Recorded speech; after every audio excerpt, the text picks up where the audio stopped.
Hermanos, estamos llegando al fin de ciclo de liturgia.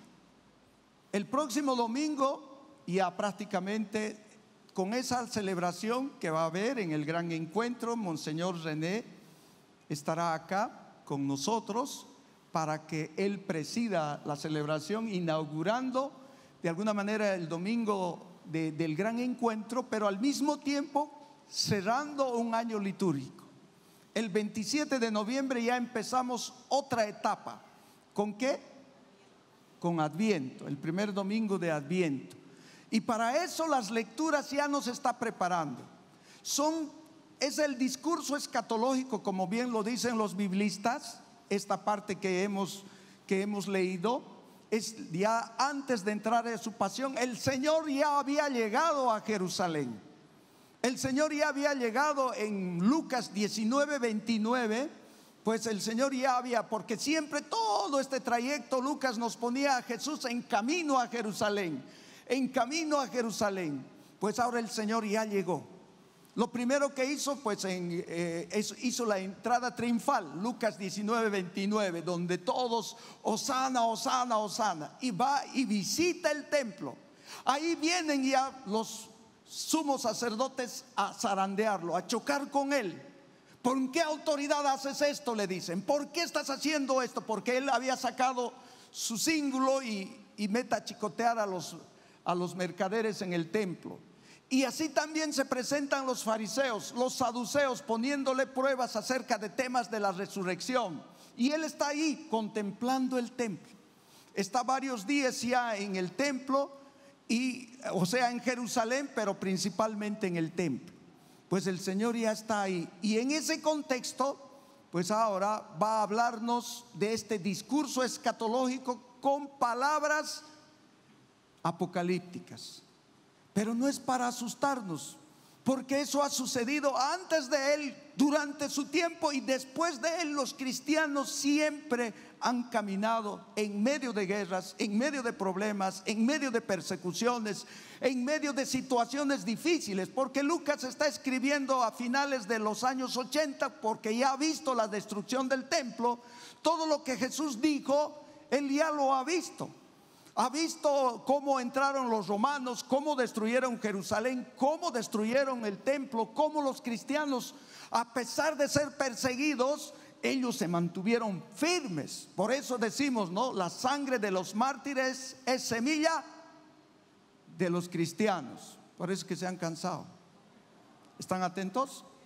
Muy bien. Ahora, en esa introducción, todas las lecturas, tanto la primera de Malaquías como de la segunda carta a los tesalonicenses, todo y el evangelio está en un lenguaje de parusía, de final de tiempo. Pero no es la venida de Dios, no es ni el fin del mundo.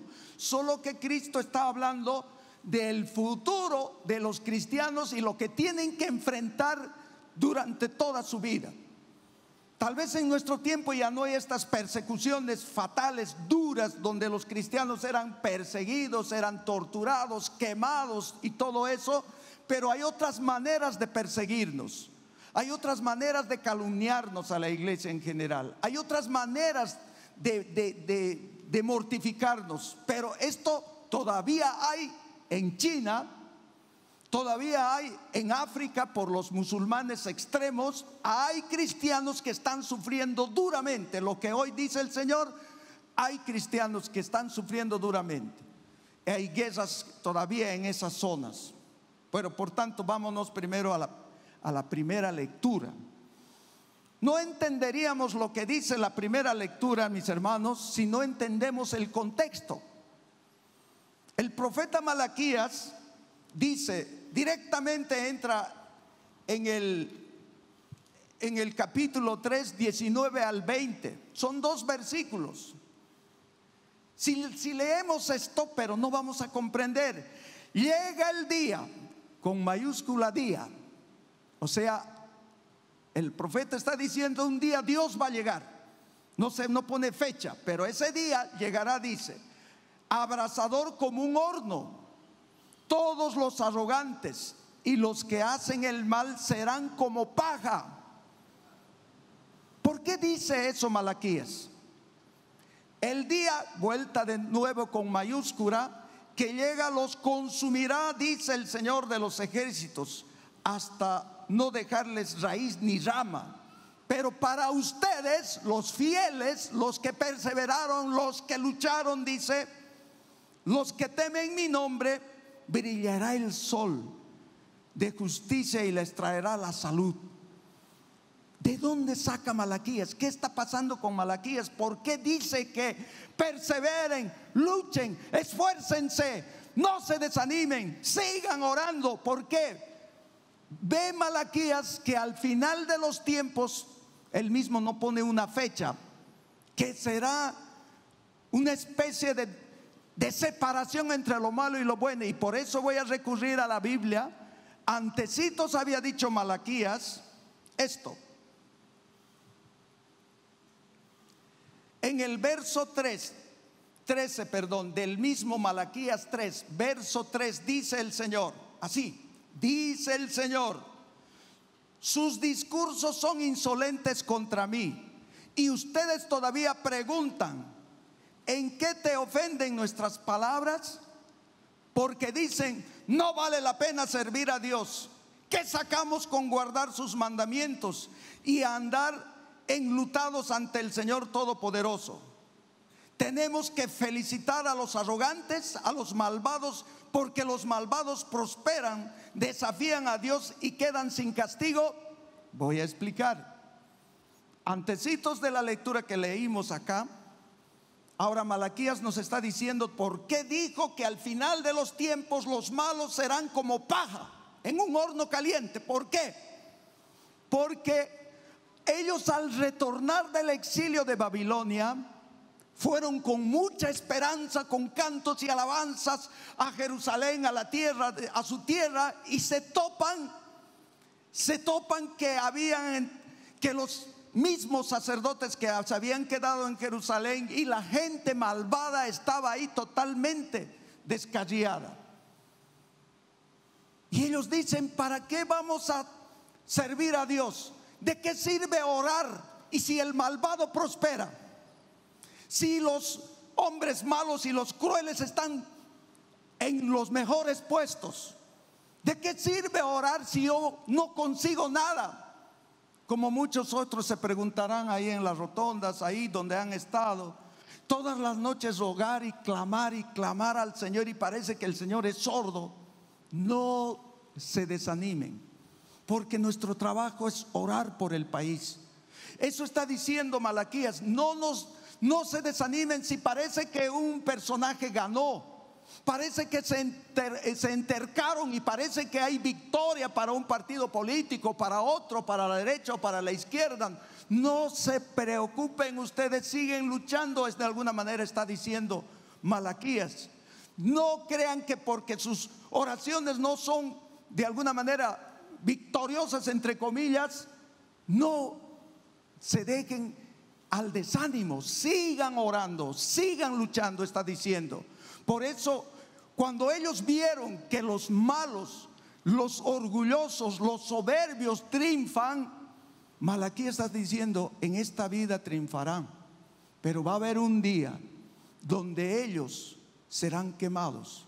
Y lo dice textual,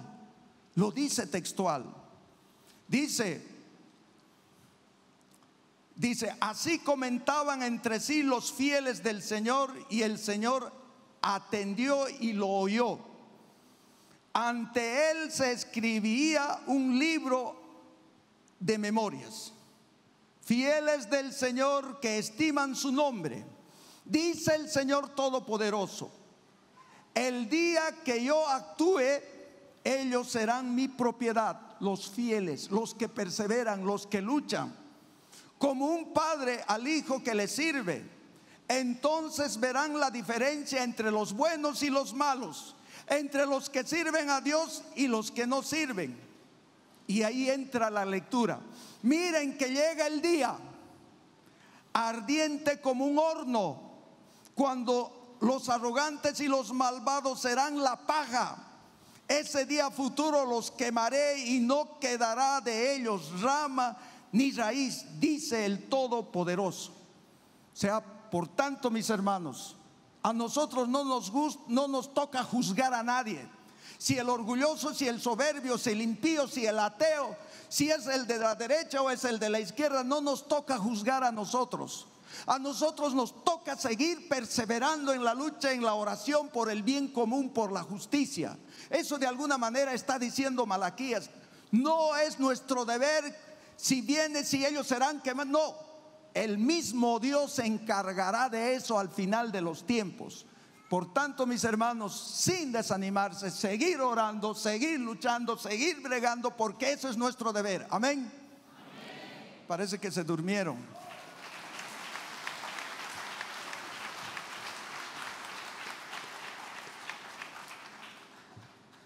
Vayamos con la segundita. No con la segundina, ojo. Con la segundita. La segundita es, no hay que confundir, mis hermanos, que la lectura, Pablito está preocupado por algunos ociosos, porque ociosos siempre ha habido. Lagartos han habido siempre, de estos queyaburros, como decimos en Collalandia, en toda comunidad. No es solo eso. Y no está exaltando el trabajo, como dijo la monición, como que no me gustó la monición mucho. De lo que digo, la de Pablo está exhortando a que trabajen. En el trasfondo es más fuerte, en el trasfondo es más duro. Estos que no trabajan estaban tan locos y tan obsesionados por la parucía, por el fin del mundo. Y ellos recibieron esta doctrina de falsos predicadores que estaban confundiendo a la comunidad. No eran solamente lagartos que se cascaban y mejor si no hacen nada, listo. No, estos hombres eran peligrosos. ¿Y por qué lo digo? Por lo que ya les mencioné la cita hace rato. Por eso decía hace rato, antes de leer que de Tesalonicenses, que es 3:7 adelante, vayámonos un ratito atrás al capítulo 2, donde dice que la parucía será, que la venida del Señor será primero, tiene que pasar algo. Verso 3 del capítulo 2, ya los leí, pero lo vuelvo a repetir. Que nadie los engañe de ningún modo. Primero tiene que suceder la apostasía y se tiene que manifestar el hombre sin ley. Hombre con mayúscula, sin ley. ¿A quién se refiere? A los que pertenecen a Satanás, que ya no respetan ni las leyes morales ni las leyes eclesiales. No tiene ley, puede hacer lo que le da la gana. Aunque hombre sin ley, yo estoy interpretando que es el satuco mismo, aquel que vino a tergiversar todo en nosotros. El hombre sin ley, dice después, el destinado a la perdición. Es Satanás, el hombre sin ley, el que lleva a los demás también a la perdición. Ya ha sucedido, ya está satuco en ese nivel. Ya está satuco metiendo cizaña como ideología, como ciencia, como lo que sea, pretendiendo que el ser humano es Dios. Eso ya viene desde Descartes, desde el Renacimiento. Eso ya viene desde hace 400 años. Ya no Dios, es el hombre el centro, es su ego, es él tiene capacidades, él puede, etcétera, etcétera. El que es el seductor, el que está llamado a la perdición, quiere llevarse también a medio mundo a la perdición. Pablo está diciendo en este texto tan enigmático, el rival, con mayúscula, el rival. O sea, Satuco es el rival de Dios y por tanto de la humanidad. El que se levanta contra todo, el que se lleva el nombre de Dios y es objeto de culto. Este rival, este que está llamado a la perdición, este que es el anatema principal, ese no quiere que nosotros seamos fieles al Señor. Quiere que estemos confundidos, que todo el tiempo estemos procrastinando en el celular, que todo el tiempo estemos pasándole bomba. Por eso no hay necesidad de ir a confesarse, por eso no hay necesidad de trabajar por el reino, por eso no hay necesidad, pasemos la bomba, pasémosla bien, todo es lindo, todo es hermoso y por eso Pablo está preocupado. Por eso Pablo está preocupado. 4 aspectos vamos a sacar de esta carta. Primero, antes de valorar antes de decir por qué dice Pablo que deben trabajar. En primer lugar, esta comunidad estaba viviendo la persecución. Estamos hablando del año 45 al año 55. Es una de las primeras comunidades que Pablo escribió, había fundado. Primero era que fundó a los filipenses, ahora a los tesalonicenses. Primero había persecución. Segundo, apostasía. Muchos cristianos estaban apostatando contra su fe. ¿Qué quiere decir apostasía? Renegar la fe, rechazar, no querer más. Yo me cansé, ya no quiero seguir a Cristo, es muy difícil, es muy duro, ya no quiero más, prefiero la vida, la vidita que prefiero, etc. Después, las falsas doctrinas, las confusiones. Tanto los docetas como los gnósticos invadieron en el primer siglo, rechazando la humanidad de Cristo por un lado, por otro lado rechazando su divinidad. Estaban metiendo que ya viene. Aquí debemos mencionar, hermanos, en ese tiempo habían 3 tipos que han ido evolucionando la parusía. ¿Qué es parusía? El fin de los tiempos, la segunda venida del Señor, diríamos. Primero era, incluso Pablo pensaban, y los sinópticos también, primero pensaban de alguna manera que la parusía se iba a dar. La venida del Señor ya era, por eso se dice la parusía inmediatista. Ya, el Señor viene, preparémonos. Viene, está cerca. Por eso a vender cosas, a vender, a deshacerse, porque el Señor está cerca. Pero no venía. Y algunos estaban tan traumados con la venida, aparte de la persecución, aparte de las muertes de los primeros cristianos, no venía el Señor. Dijeron, no va a venir todavía. Por eso se pasó a una parusía finalista, es decir, al final de los tiempos. Al final de los tiempos va a venir el Señor. Por tanto, a seguir trabajando, luchando, preparando la evangelización, luchando, trabajando por el reino.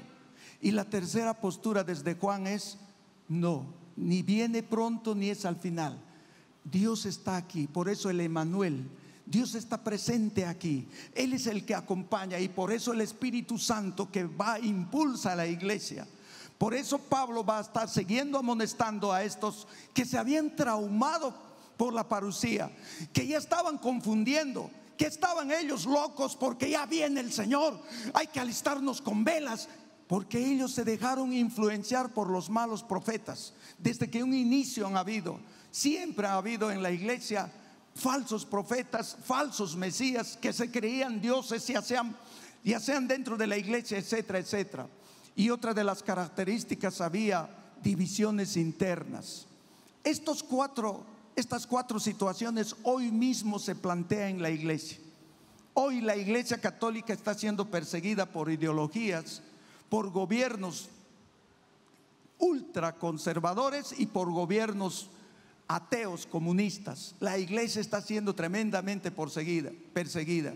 Hay gente que está renunciando a su fe por X y Z motivo, porque no siente en su vida que está siendo escuchada. ¿De qué sirve orar? ¿De qué sirve clamar? ¿Por qué tengo que estar? ¿Por qué yo voy a la mansión, voy a la catedral? Parece que Dios es sordo, no me escucha. Y estamos entrando también en esta apostasía de alguna manera, estamos rechazando. Pero y también por las falsas doctrinas, tanto de parte de los evangélicos, los hermanos esperados, tanto de las ideologías que cambian cada día, las doctrinas, las películas. Netflix es uno de los que está cambiando prácticamente la doctrina católica, poniendo peliculitas así de tipo fantasioso, de tipo ¿cómo diríamos esto? De ficción. Pero también poniendo a la iglesia en ridículo cuando muestran a hermanas religiosas como verdaderas satanáses, etcétera, etcétera. Pero hay formas que hoy en día, mis hermanos, nos están atacando por imágenes. Por ejemplo, Disney Channel. ¿Ustedes creen que Disney Channel es lo mismo de hace 20 años? Están promocionando lo de LTV, como se dice, a la lucha de género, la ideología de género. Ellos están promocionando cada vez más ahí el color del arco iris, donde dos bebecitos se dan piquitos, o dos hombrecitos o dos niñitas. Tengan cuidado con la ideología de género. Es un ataque terrible a la familia, al hogar, a la casa, al matrimonio. Disney Channel no es lo mismo cuando antes veíamos los pitufos, el Pato Donald. Ahora nada que ver. Todo es tergiversar la doctrina, todo es entrar en eso. Y por eso mismo, cuando uno está loquito, se obsesiona con la venida del Señor, te vas a poner de brazos cruzados, no vas a querer hacer nada, vas a meterte en todo y en nada, vas a hablar y decir: ya viene el Señor. ¿Cómo nos pasó a nosotros en el año 2000? Teníamos que ponernos velitas, ¿no? Ya viene, dice que tienes que bendecirte tus velas, porque todo se va a apagar, y entramos en esa dimensión de psicosis y de paranoia. No, mis hermanos, sí tiene que venir, que venga el Señor. ¿Por qué tenemos que tener tanto miedo? ¿O no, hermana en carne? Está a punto de dormirse usted. ¿Cómo termina la palabra de Dios? ¿Con qué frase termina la palabra de Dios? El último verso del Apocalipsis. Pero una frase. Amén, dice: Maranatá. ¿Qué quiere decir? Ven, Señor Jesús. Nosotros deberíamos clamar eso: ven, Señor Jesús, en vez de entrar en esa psicosis terrorífica de que los cristianos han sufrido y seguirán sufriendo, y seguiremos sufriendo persecuciones, guerras, terremotos. No te trata de entrar en esa psicosis, como Pablo advierte, flojeando, metiéndose en nada, metiendo cizaña, etcétera, etcétera. Los cristianos han pasado por todo eso. Nada de miedos aquí, mis hermanos. Tengamos miedo a tener doble vida, a ser personas crueles. Tengamos miedo de entrar en esa soberbia, en ese orgullo. Tengamos miedo de ser muy libertinos, que la iglesia cambie. ¿Por qué tantas cosas? Hay que cambiar la palabra de Dios, hay que adecuarlo para los demás. De eso hay que tener miedo, de cambiar la sana doctrina, de que ya se casen hombres, mujercitas, de que ella sea ella y no sé cuántas más. De eso hay que tener miedo, de estas tergiversaciones que nos hacen. No sé por qué estoy gritando y mi voz está. Mis hermanos, eso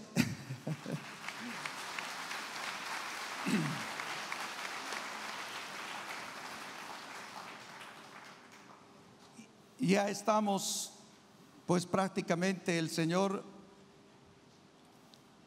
entra en el templo y ven muchos lo hermoso que es el templo. De verdad debió ser. La construcción del templo llevó años y años y años, y era majestuoso. El mismo Señor llora por Jerusalén y después por la destrucción del templo. Y ahí están contemplando atónitos la maravillosa construcción, sus formas de hacer. Se dice que estaba forrado con oro del grosor de una moneda. Es toda la parte del Santo Santorum y era bellísimo. Y todo esto era pues sí digno de admiración, porque el judío de verdad, toda su vida estaba centrada en el templo. Si pasaba al templo, pues ellos iban a perder el sentido de su vida religiosa. Ahora, Lucas ya ha escrito esto, ya había visto que Jerusalén será destruida y el templo también será destruido, porque seguramente escuchó de que el Señor predijo de alguna manera que este templo iba a ser destruido. Pero eso no garantizaba que la destrucción del templo iba a acelerar la venida del Señor. Claro, querían ellos de alguna manera asociar la destrucción del templo con la venida de Jesucristo, con su segunda venida, porque su primera venida, ¿cuándo fue?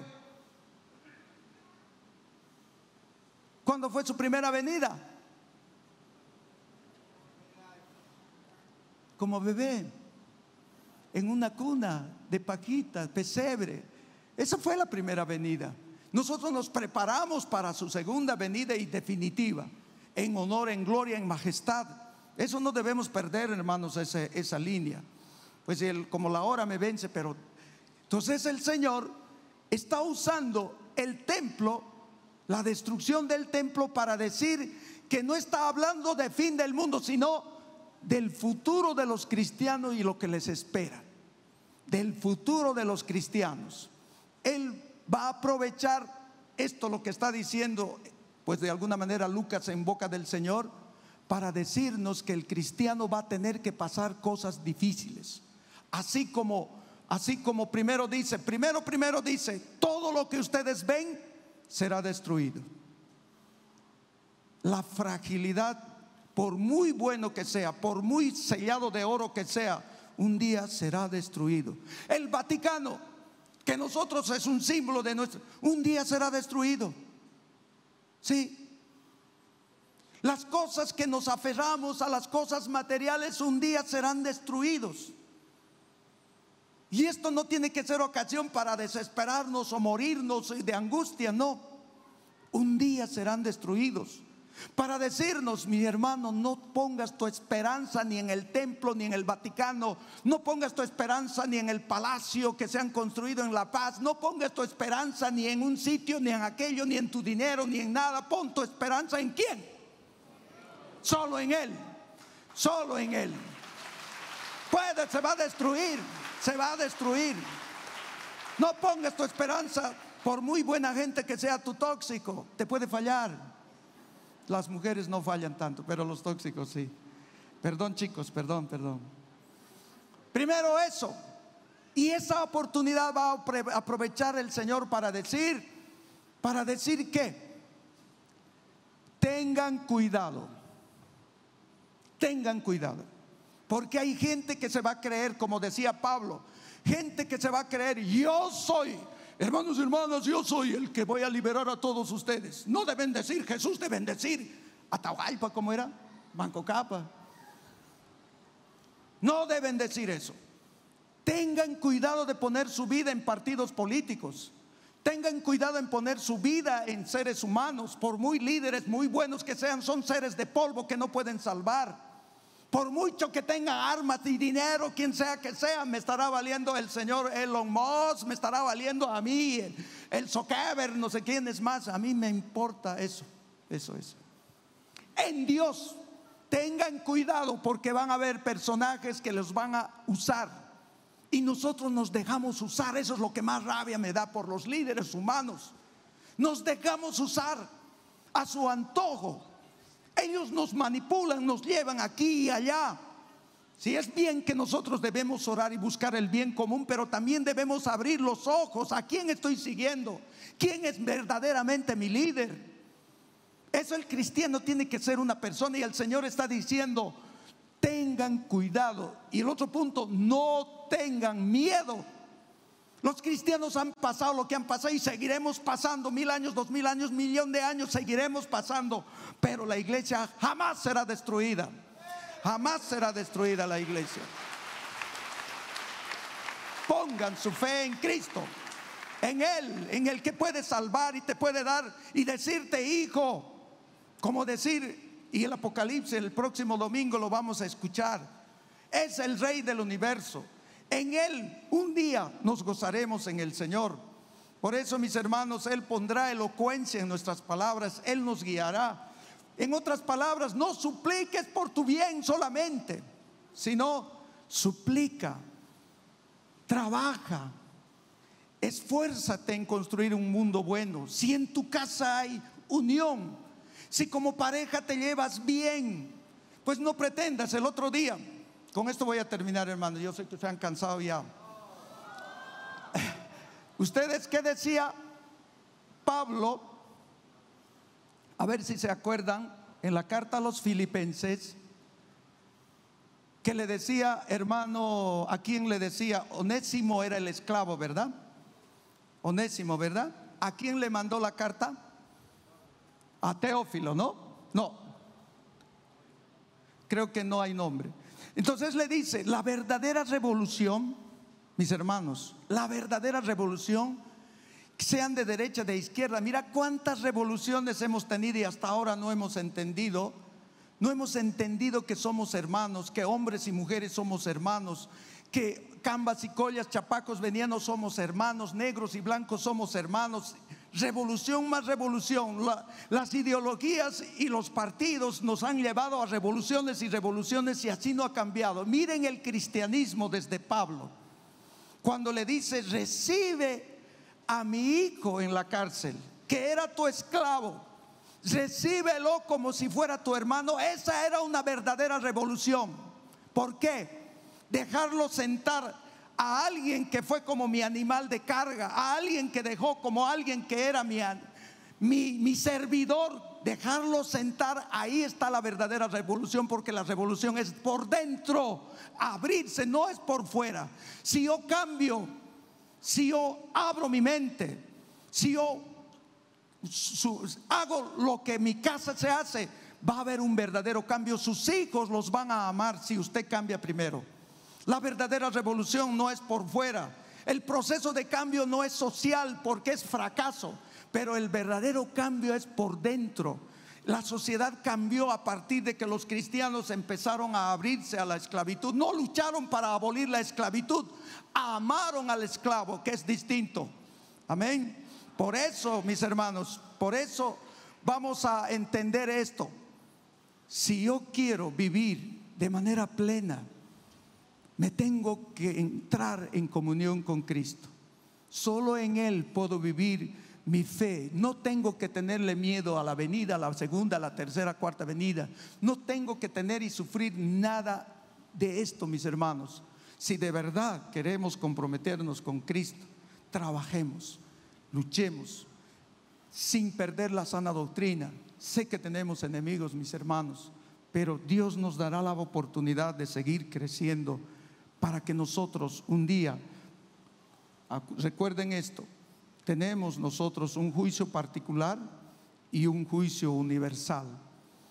El juicio particular es cuando nosotros morimos, y ojalá moramos en gracia, que el Señor, pues cuando nos toque partir, nos pille de alguna manera en gracia, sin deudas, sin maldades, sin nada de nada. Y en el juicio universal, en el fin del mundo, que cuando será, eso vendrá por añadidura. No hay que tenerle miedo. Que Dios nos ayude a entender su palabra, que así sea. Amén, amén, amén.